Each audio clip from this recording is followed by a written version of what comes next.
بسم اللہ الرحمن الرحیم صلی اللہ علی النبی الامی وعلی آلہ واصحابہ وسلم۔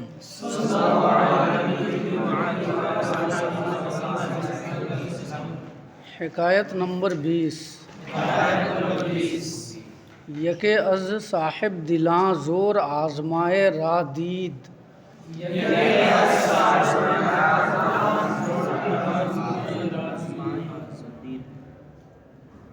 خدا شناس بزرگوں میں سے ایک نے ایک پہلوان کو دیکھا،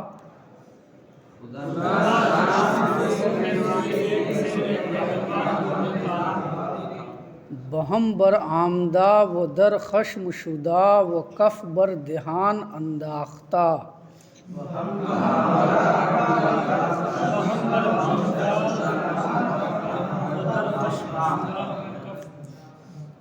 غصے میں بھرا ہوا اور منہ سے جھاگ پھینکتا ہوا۔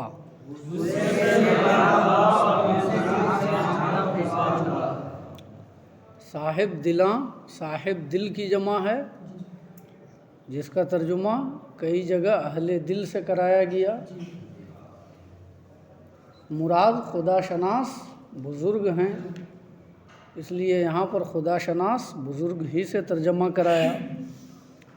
زور آزما کا معنی ہے پہلوان، زور آزمائے کا معنی، زور آزمائے کا معنی ایک پہلوان۔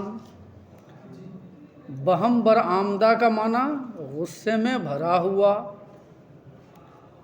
در خشم شدہ کا معنی بھی ہے غصے میں بھرا ہوا، اور کف بر دہان انداختہ، اس کا معنی ہے منہ سے جھاگ پھینکتا ہوا۔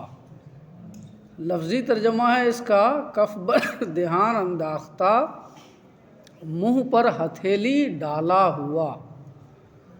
تو منہ پر آدمی ہتھیلی اس وقت ڈالتا ہے جب منہ سے جھاگ نکلتی ہے، تھوک نکلتا ہے، سمجھ میں ہے نا؟ ہاں، تو اس لیے اس کا ترجمہ کریں گے اس سے، کف بر دہان انداختہ، منہ سے جھاگ پھینکتا ہوا۔ دوسری بات یہ ذہن نشین رکھو کہ گلستاں کے نسخوں میں بہم بر آمدہ اور کف بر دہان انداختہ کے الفاظ تو پائے جاتے ہیں، لیکن در خشم شدہ کا لفظ نہیں پایا جاتا، اور یہاں پر جو نقل کیا گیا ہے تو ممکن ہے کہ کسی قدیم نسخے میں بہم بر آمدہ کے بعد یہ لفظ بھی ہو، در خشم شدہ، اور یہ بھی ممکن ہے کہ اس لفظ کا ہے نا اپنی طرف سے اضافہ کر دیا گیا ہو بہم بر آمدہ کی تفسیر اور توضیح کے لیے، کیونکہ بہم بر آمدہ کا معنی ہے کیا؟ غصہ میں بھرا ہوا، ہے نا؟ تو در خشم شدہ کا معنی بھی یہی ہے نا؟ تو بہم بر آمدہ کی توضیح کے لیے در خشم شدہ کا لفظ اپنی طرف سے ہے نا ذکر کر دیا گیا ہوگا، ہے نا؟ یہ بھی ہو سکتا ہے، اور یہ بھی ہو سکتا ہے کہ قدیم نسخے کی عبارت ہو۔ بہرحال بتانا یہ ہے کہ لفظ اگرچہ دو ہے، ایک ہے بہم بر آمدہ اور ایک ہے در خشم شدہ، لیکن دونوں کا معنی اور مفہوم ایک ہی ہے، اور وہ ہے غصے میں بھرا ہوا۔ تقریر لمبی ہو گئی، دوبارہ دیکھو ترجمہ جملے کا۔ خدا شناس بزرگوں میں سے ایک نے ایک پہلوان کو دیکھا، غصے میں بھرا ہوا اور منہ سے جھاگ پھینکتا ہوا۔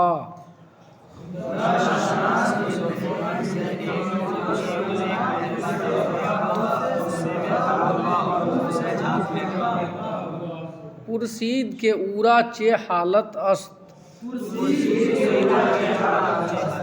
اس نے پوچھا کہ اس کی کیا حالت ہے،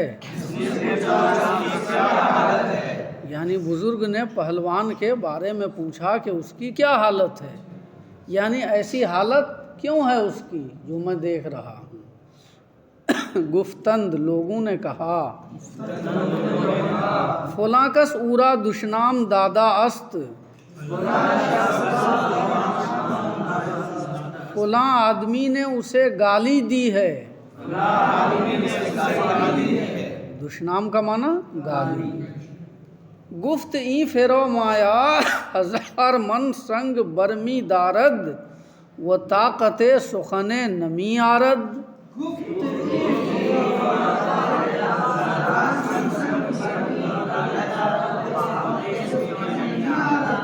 اس نے کہا یہ کمینہ 1000 من کا پتھر اٹھا لیتا ہے اور ایک بات کے برداشت کی طاقت نہیں رکھتا.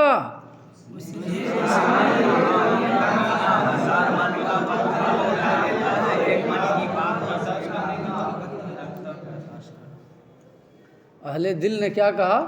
عجیب بات ہے کہ یہ کمینہ 1000 من کا پتھر اٹھا لیتا ہے لیکن ایک ناموافق بات کو برداشت کرنے کی طاقت نہیں رکھتا. افسوس ہے، تعجب ہے. سمجھ میں آیا نا؟ تو حضرت شیخ سعدی علیہ السلام اس حکایت کو ذکر کرنے سے یہ بتانا چاہ رہے ہیں کہ اصل بہادری یہ ہے کہ آدمی اپنے نفس پر کنٹرول کرے. سمجھ میں آیا نا؟ اور اپنے غصے کو برداشت کرے. بہادری اس کا نام نہیں ہے. سمجھ میں آیا نا؟ کہ کسی کو بھی وہ مار دے اور کسی پر بھی، سمجھ میں آیا نا، ہاتھ چلا دے اور بھاری سے بھرکم چیز کو وہ اٹھا لے. سمجھ میں آیا نا؟ اس کا نام بہادری نہیں ہے، بلکہ اصل بہادری یہ ہے کہ انسان اپنے غصے کو برداشت کر سکے. اس مضمون کی وضاحت کے لیے شیخ سعدی نے 2 قطع ذکر کیا ہے. پہلا قطع دیکھیے: لاف سرپنجگی و دعوے مردی بگزار.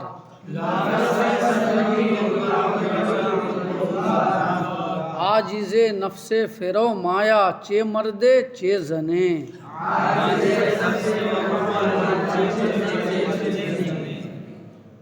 پہلوانی کی ڈینگ اور بہادری کا دعویٰ تو چھوڑ.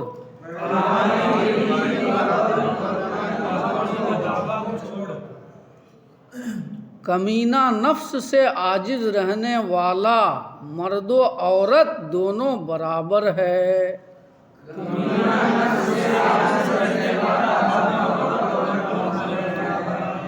لاف کا معنی ہے خود ستائی اور ڈینگ بکواس. لاف کا معنی ڈینگ بکواس خود ستائی. سرپنجگی کا معنی پہلوانی اور مردی کا معنی بہادری.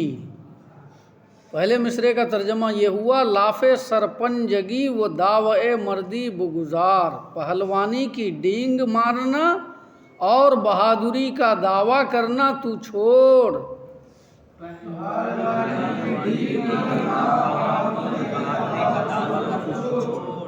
دوسرے مصرعے میں ہے: عاجز نفس فرو مایا. نفس کا معنی تو جانتے ہی ہو، نفس. فرو مایا کا معنی ہے کمینہ. نفس فرو مایا کا معنی ہوا کمینہ نفس، اور عاجز مضاف ہے، نفس فرو مایا مضاف الیہ ہے. تو معنی یہ ہوا عاجز نفس فرو مایا، کمینہ نفس سے عاجز رہنے والا. کمینہ نفس سے عاجز رہنے والا یعنی جو اپنے کمینہ نفس پر کنٹرول نہ رکھ سکے. اس کے بارے میں کہہ رہے ہیں چے مردے چے زنے. کیا مرد اور کیا عورت. مطلب یہ ہے کہ مرد و عورت دونوں برابر ہے. سمجھ میں آیا نا؟ بتانا یہ ہے کہ جو اپنے نفس پر کنٹرول نہ کر سکے، اپنے نفس سے عاجز رہے، سمجھ میں آیا نا، تو وہ مرد ہی کیا ہے، وہ مرد ہی کیا ہے، وہ بہادر ہی کیا ہے. اس کی مثال عورت جیسی ہے. سمجھ میں آیا نا؟ نفس فرو مایا پر جو کنٹرول نہیں پاتا ہے تو وہ مرد نہیں ہے بلکہ عورت ہے. تو ترجمہ اس طریقے سے کریں گے: حاجز نفس فرو مایا چے مردے چے زنے. کمینہ نفس سے عاجز رہنے والا مرد و عورت دونوں برابر ہے. سمجھ میں آئی بات؟ دوسرا شعر: گرت از دست بر آیت دہنے شیری کن.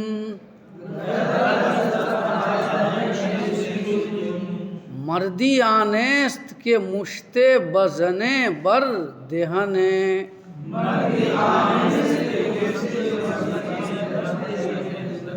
بزنی، مردی آنیست کے مشتے بزنی بر دہنے،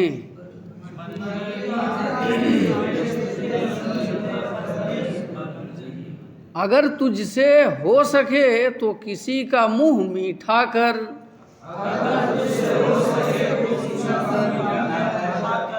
بہادری یہ نہیں ہے کہ تو کسی کے منہ پر مکہ مارے،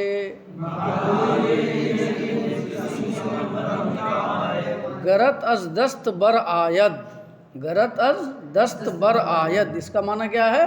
اگر تجھ سے ہو سکے، گرت از دست بر آید کا معنی اگر تجھ سے ہو سکے، اور دہنے، دہن، دہن کا معنی منہ، اور دہنے یہ نکرہ ہے، کوئی منہ، مردی کا معنی کیا ہے؟ بہادری، اور لفظ آیا مشت بزنی، تو مشت مشت سے ہے، مشت کا معنی مٹھی، مشت کا معنی مکہ، مشت کا معنی گھونسا، اور مشتے میں یا تنکیر کے لیے ہے، یعنی کوئی مٹھی، کوئی گھونسا، کوئی مکہ، اور بزنی یہ زدن مصدر سے ہے، زدن مصدر مارنا، اسی سے ہے بزنی، سمجھ میں ہے نا؟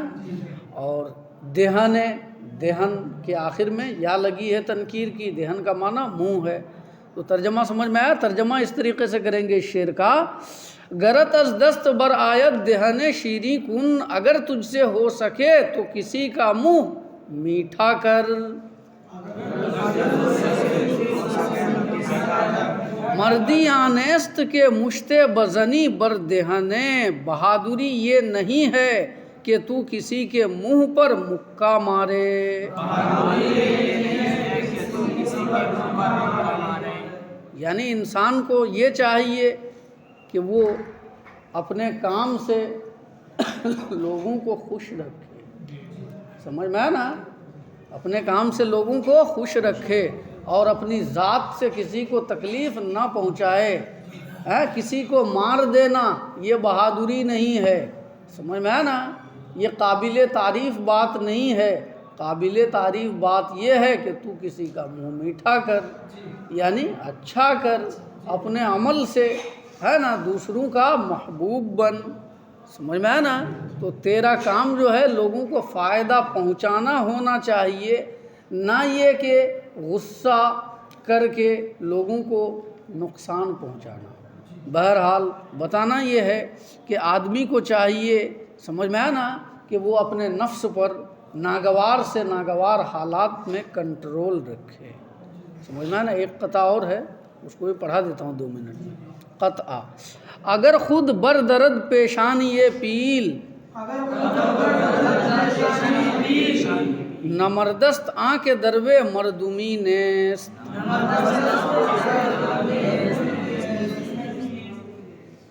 اگر ہاتھی کی پیشانی پھاڑ دے، پھاڑ ڈالے، تو یاد رکھ وہ آدمی بہادر نہیں ہے جس میں انسانیت نہیں ہے۔ ترجمہ سمجھ میں ہے؟ اگر کوئی شخص ہاتھی کی پیشانی کو پھاڑ ڈالے، بولو، تو یاد رکھ وہ انسان بہادر نہیں ہے جس میں انسانیت نہیں ہے۔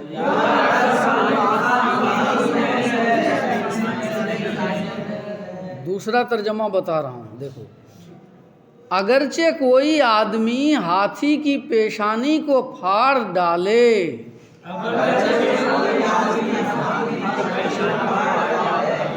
اگرچہ سے ترجمہ کرا رہا ہوں، ہے نا؟ اگرچہ کوئی آدمی ہاتھی کی پیشانی کو پھاڑ ڈالے،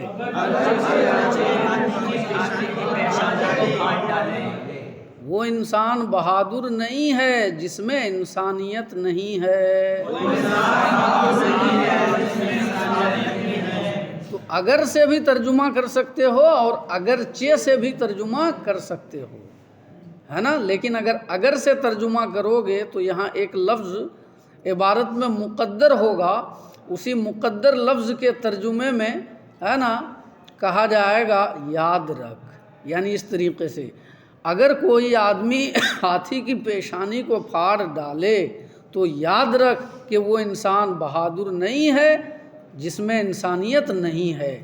اور اگرچہ سے ترجمہ کرو گے تو کوئی لفظ مقدر ماننے کی ضرورت نہیں، ہے نا. جتنے الفاظ ہیں اسی کے مطابق ترجمہ پورا ہو جائے گا.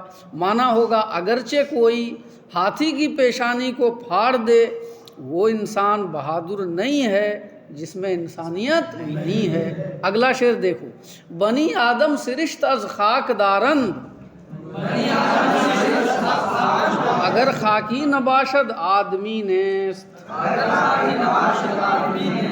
آدم کی اولاد مٹی سے اپنی خلقت رکھتے ہیں. بنی آدم کا معنی آدم کی اولاد، سرشت کا معنی خلقت سے کیا میں نے، ہے نا. مختلف معنی ہوتے ہیں اس کے، خلقت، طبیعت، سمجھ میں ہے نا. خلقت سے ہم نے ترجمہ کیا یعنی پیدائش. آدم کی اولاد مٹی سے خلقت رکھتے ہیں. اگر خاک طبیعت نہ ہو تو وہ آدمی نہیں ہے. آدم کی اولاد خاک سے خلقت رکھتے ہیں، اگر کوئی خاک طبیعت نہ ہو تو وہ آدمی نہیں ہے.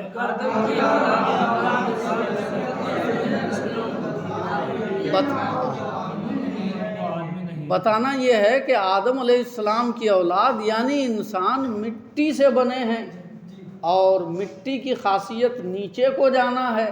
لہٰذا اگر کسی انسان کے اندر تواضع اور انکسار کی صفت نہ پائی جائے تو سمجھو کہ وہ آدمی نہیں ہے نا. اس لیے کہ آدمی وہ مٹی سے بنا ہے، سمجھ میں ہے نا.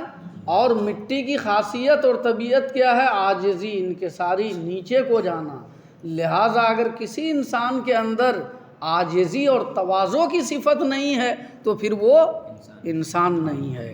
آدم کی اولاد مٹی سے خلقت رکھتے ہیں، اگر کوئی مٹی طبیعت نہ ہو یعنی متواضع اور منکسر المزاج نہ ہو آدمی نے تو وہ آدمی نہیں ہے. سمجھ میں ہے نا. تو بہادری اس کا نام نہیں ہے کہ آدمی جو ہے نا پہاڑ کو کھود ڈالے، سمجھ میں ہے نا، یا ہاتھی کی پیشانی کو پھاڑ ڈالے. بہادری اس کا نام ہے کہ انسان کے اندر مروت کی صفت ہونی چاہیے، مروت ہونی چاہیے، انسانیت اور آدمیت ہونی چاہیے، سمجھ میں ہے نا. اور انسان کے اندر تواضع اور خاکساری ہونی چاہیے، نہ کہ تکبر اور فخر و غرور. صلی اللہ علی النبی الامی وعلی آلہ وصحبہ وسلم.